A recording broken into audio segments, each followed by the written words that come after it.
Halo teman-teman semua, bagaimana kabarnya? Semoga selalu dalam keadaan baik ya teman-teman. Baik, bertemu lagi dengan saya Dr. Elita Purnama. Kali ini saya akan menjelaskan tentang masalah haid atau menstruasi. Pasti teman-teman sudah tahu kan apa itu haid ataupun menstruasi, terutama bagi wanita-wanita sekarang. Oke teman-teman, baik, sekarang saya akan mulai ya. Dari pertama, apa sih itu arti dari menstruasi atau haid? Jadi, menstruasi atau haid itu adalah perdarahan uterus secara periodik dan siklik. Nah, di sini disertai juga pelepasan endometrium. Oke teman-teman, baik. Nah, selama menstruasi ini kan kita pasti ada beberapa macam kan, entah kan misalnya ada siklusnya, atau entah kan volume darahnya bagaimana, atau terus selama haidnya bagaimana. Nah, di sini teman-teman tuh harus tahu normalnya itu siklus haidnya berapa lama, kemudian perdarahannya berapa mili, kemudian setelah itu lama haidnya itu berapa hari. Oke teman-teman, di sini saya akan memberitahukan kira-kira siklus normal kita menstruasi itu adalah selama 21 sampai 35 hari.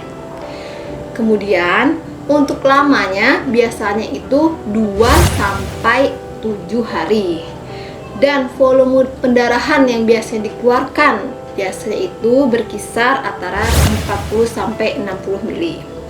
Nah, teman-teman, selama siklus menstruasi itu pastikan adalah beberapa macam mengalami gangguan-gangguan. Pasti teman-teman adalah yang misalnya entahkan menstruasinya kurang dari segini, atau mungkin darah haidnya lebih banyak, atau mungkin yang lainnya. Nah, saya di sini akan menjelaskan beberapa macam dari gangguan menstruasi itu sendiri, teman-teman. Jadi, pertama, saya akan menjelaskan gangguan dari siklus haid. Teman-teman bisa lihat di sini ya.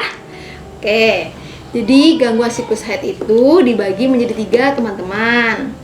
Yang pertama, dia itu ada polimenor, di mana polimenor ini adalah siklus haid yang kurang dari normal. Atau biasanya kan normalnya itu kan antara 21 sampai 35 hari. Nah, polimenor ini biasanya itu siklus haidnya itu kurang dari 21 hari. Dan lama perdarahan haid ini biasanya itu bisa normal ataupun juga bisa lebih panjang dari normal. Tapi teman-teman gak usah khawatir ya. Semuanya ini pastikan setiap masalah perhaidan ini pasti ada solusinya. Kemudian yang kedua yaitu adanya oligomenor, di mana siklus haidnya ini lebih panjang dari siklus haid normal, yaitu lebih dari 35 hari ya teman-teman. Oke, dengan biasanya ini perdarahannya ini lebih sedikit. Nah, yang terakhir ini adalah amenor. Amenor di sini adalah bisa diartikan kita tidak pernah mendapatkan haid selama 3 bulan berturut-turut. Amenor ini pun dibagi menjadi 2 macam, teman-teman. Pertama ada amenor primer dan amenor sekunder. Amenor primer ini adalah di mana kita tidak pernah mengalami perdarahan haid sama sekali. Biasanya sih patokannya ini umurnya 18 tahun. Misalnya nih ada seorang wanita berumur 18 tahun, dia sama sekali belum pernah mengalami haid. Itu namanya amenor sekunder. Nah, biasanya ini disebabkan oleh kelainan genetik atau kelainan kongenital. Kemudian yang kedua ada amenor sekunder, di mana amenor sekunder ini biasanya kita itu sebelumnya sudah pernah haid, kemudian tiba-tiba tidak haid lagi selama 3 bulan atau lebih. Itulah yang dinamakan dengan amenor sekunder. Nah, dari amenor sekunder ini biasanya merupakan yang disebabkan oleh misalnya gizi kita, mungkin kita makan makanan yang kurang bergizi, atau mungkin dari faktor stres kita, atau juga bisa dari faktor kita kurang istirahat. Jadi amenor sekunder ini bagaimana cara kita itulah mengatur pola hidup kita agar pola hidup yang sehat. Oke teman-teman, kemudian sekarang saya akan menjelaskan dari gangguan volume dan lama haid. Bisa teman-teman lihat di sini ya teman-teman. Pertama itu ada hipermenor. Teman-teman Jadi ini teman-teman, hipermenor ini merupakan perdarahan haid yang lebih banyak dari normal, dan biasanya ini haidnya itu lebih dari 8 hari. Nah, biasanya ini disebabkan oleh kelainan uterus, misalnya adanya miom uterus atau adanya peradangan pada uterus. Itu bisa menyebabkan kita haidnya itu lebih lama dan volume yang dihasilkan dari perdarahan itu pun lebih banyak. Kemudian yang kedua itu ada hipermenor. Maaf teman-teman, hipomenor. Dimana hipomenor ini adalah perdarahan haid yang lebih sedikit dan biasanya itu lebih pendek. Biasanya ini disebabkan oleh terdapat misalnya kondisi uterus, kelainan metabolik ataupun lain-lainnya. Nah, ini kan pada dasarnya kan yang namanya menstruasi itu kan dipengaruhi oleh siklus-siklus hormon-hormon yang ada di tubuh kita. Misalnya adanya hormon estrogen, hormon progesteron.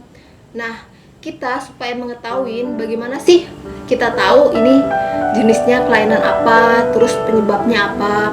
Nah, pada dasarnya memang kita harus ke dokter yang lebih kompeten atau biasanya ke dokter kandungan. Nah, di situ kita akan dilakukan pemeriksaan lebih lanjut, misalnya pemeriksaan hormon atau pemeriksaan USG. Jadi setelah tahu tuh misalnya penyebabnya memang karena hormon, bisa diberikan terapi hormon, atau dari hasil USG misalnya ditemukannya ada miom, maka kita lakukan tata laksana terhadap miomnya. Nah, itulah beberapa dari gangguan siklus haid dan lama ataupun perdarahannya. Kemudian, nah ini saya pasti kalian teman-teman sering nih menderita dismenor. Kali ini saya akan menjelaskan tentang dismenor. Jadi dismenor itu sendiri adalah gangguan ginekologik berupa nyeri saat menstruasi. Pasti teman-teman sebelumnya sering kan kalau lagi menstruasi, biasanya pada hari pertama sampai hari ketiga itu pasti rasanya sakit banget, perutnya nggak enak, mau ngapa-ngapain jadi nggak enak, pokoknya nggak enak lah semuanya, jadi kemudian gampang marah, gampang emosi. Nah, ini adalah namanya dismenor, yaitu gangguan ginekologik berupa nyeri saat menstruasi. Biasanya itu berupa kram perut bagian perut bawah. Nah, jadi teman-teman, selain nyeri pada perut bagian bawah, pasti teman-teman sering merasakan adanya mual, muntah, nyeri pinggang bawah. Itu sebetulnya dia normal. Tapi tergantung juga sih teman-teman, ada juga yang dismenor yang tidak normal. Nah, karena dismenor itu kan dibagi menjadi dua. Bisa teman-teman lihat di sini, dismenor apa aja? Pertama, ada dismenor primer. Nah, dismenor primer ini adalah nyeri menstruasi yang diasosiasikan dengan siklus ovulasi dan merupakan hasil kontraksi dari endometrium tanpa adanya kelainan patologik lainnya. Dimana kelainan patologik lainnya itu misalnya memang murni benar-benar dari kontraksi endometrium. Nah, kita mens itu kan biasanya kan selalu berkontraksi itu endometrium. Nah, itulah yang menyebabkan kenapa kita sering mengalami nyeri atau kram pada perut bagian bawah. Kemudian yang kedua, dismenor sekunder, dimana itu nyeri pada menstruasi yang diasosiasikan adanya kelainan patologik. Teman-teman tahu nggak apa itu sih kelainan patologik yang saya maksud? Jadi kelainan patologik itu adalah misalnya tadi seperti saya bilang, ada mioma uteri, kemudian adanya endometriosis, kemudian adanya peradangan pada daerah uterus kita. Itu termasuk dalam dismenor sekunder. Jadi teman-teman tidak usah takut. Kalau bisa terjadi dismenor, kita bisa melakukan pengobatan seperti di bawah ini ya teman-teman. Jadi pertama, kita harus makan makanan yang sehat, istirahat yang cukup, olahraga yang teratur. Nah, dengan begitu kan siklus hormon kita akan menjadi teratur lagi. Kemudian yang kedua, kita bisa memberikan obat, misalnya obat NSAID, di mana obat NSAID ini adalah obat untuk mengurangi rasa nyeri. Contohnya, kita bisa membeli obat ibuprofen atau obat asamefenamat. Kemudian yang ketiga, kita bisa memberikan obat analgesik. Pada dasarnya obat analgesik dan obat NSAID ini sama teman-teman, buat mengurangi rasa nyeri, cuma beda golongannya saja. Kemudian yang keempat, kita bisa menggunakan terapi hormonal. di mana terapi hormonal ini digunakan untuk pasien atau teman-teman yang tidak bisa menggunakan obat ataupun dengan menggunakan obat tetapi nyerinya masih terus-menerus. Cuma kalau terapi hormonal ini kita memang harus sesuai dengan indikasi dari dokter, terutama dokter penyakit dalam, dokter kandungan. Oke teman-teman, salah. Kemudian yang kelima, kompres hangat di sekitar perut bagian bawah selama beberapa jam. Apabila teman-teman sudah melakukan dari berbagai macam terapi yang tadi saya bilang, tetapi nyerinya masih ada, nah sebaiknya teman-teman langsung konsul ke dokter spesialis obgyn, karena di sini kemungkinan bisa terjadi adanya dismenor sekunder, yaitu dismenor yang disebabkan oleh penyakit lainnya. Oke teman-teman, nah sekiranya seperti itulah penjelasan saya tentang penyakit-penyakit yang disebabkan oleh haid atau menstruasi. Apabila teman-teman ada yang masih kurang paham atau ingin mungkin menanyakan sesuatu lagi, atau mungkin adalah sesuatu yang ingin dibahas oleh teman-teman, bisa teman-teman komen di bawah ini. Oke teman-teman, apabila ada salah kata atau mungkin salah perbuatan, saya mohon maaf yang sebesar-besarnya. Terima kasih atas semuanya. Wassalamualaikum warahmatullahi wabarakatuh.